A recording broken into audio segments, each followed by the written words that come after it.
E por fim, encerrando os assuntos sobre constantes de equilíbrio e, por consequência, sobre equilíbrio químico, aqui a gente vai tratar de mais três constantes específicas: a constante do ácido, Ka, a constante de equilíbrio da base, Kb, e a constante de equilíbrio de solubilidade, que é o Kps. Soluções de ácidos e de bases apresentam diferentes valores de pH, que dependem da concentração e da natureza do ácido e da base. Então, os ácidos, eles se ionizam quando são dissolvidos em água. E a intensidade dessa ionização vai depender da constante de equilíbrio do ácido, que é o Ka. Então, se a gente considerar, por exemplo, uma equação de ionização de um ácido genérico HA, a gente vai ter a formação do íon H+, e do íon A-. E assim sendo, né, o cálculo de Ka a gente vai fazer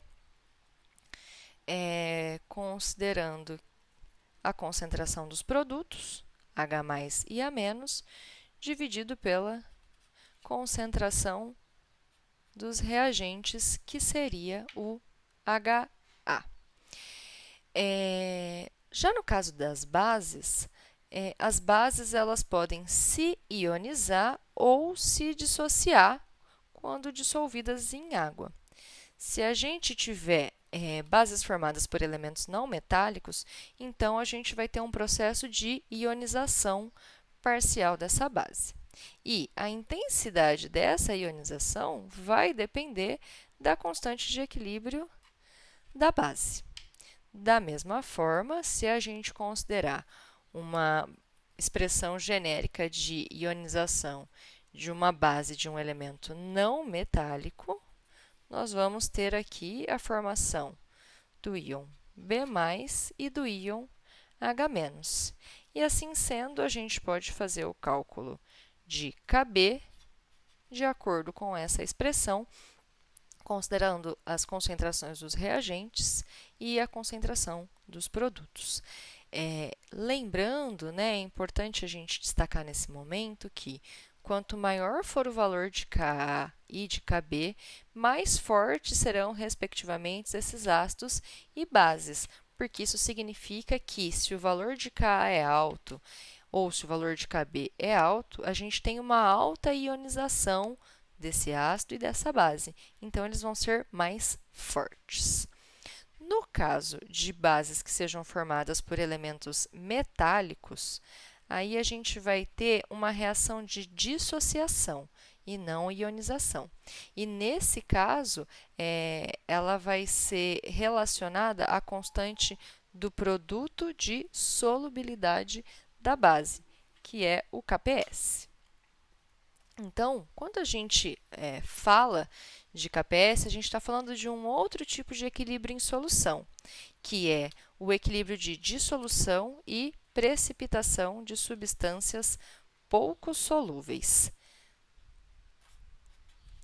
Quando a gente tem uma dissolução de uma substância pouco solúvel, o que vai acontecer? Esse sal, né, vai ser colocado em água, por exemplo, e aí ele vai começar a se dissolver formando íons.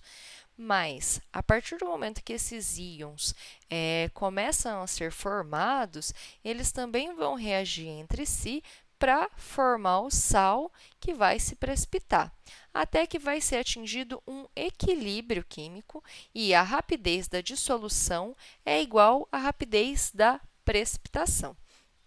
Então, se a gente considerar aqui uma reação de dissolução do cloreto de prata.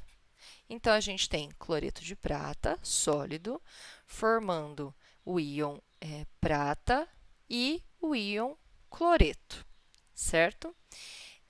Quando a gente fizer o cálculo de Kc, né, partindo do princípio de cálculo de constante que a gente viu até aqui, a gente teria a concentração do íon prata mais vezes a concentração do íon cloreto dividido pela concentração de cloreto de prata. Mas também, a gente já viu que quando a gente tem um sólido, ele não vai interferir no cálculo da constante, porque a concentração dele é constante, então não vai haver variação. Assim sendo, a gente tem a formação de uma nova constante, que é o KPS, que é a constante de equilíbrio de solubilidade, onde a gente vai ter para o cálculo do KPS apenas a multiplicação da concentração dos íons. E, a partir do valor de uma constante do produto de solubilidade, é possível avaliar a quantidade de um determinado sal que vai se dissolver em certa quantidade de água. A gente consegue fazer essas estimativas. Então, lembrando aqui que o KPS ele vai servir tanto para a dissolução dessas substâncias pouco solúveis, que geralmente são sais, quanto para bases formadas por elementos metálicos.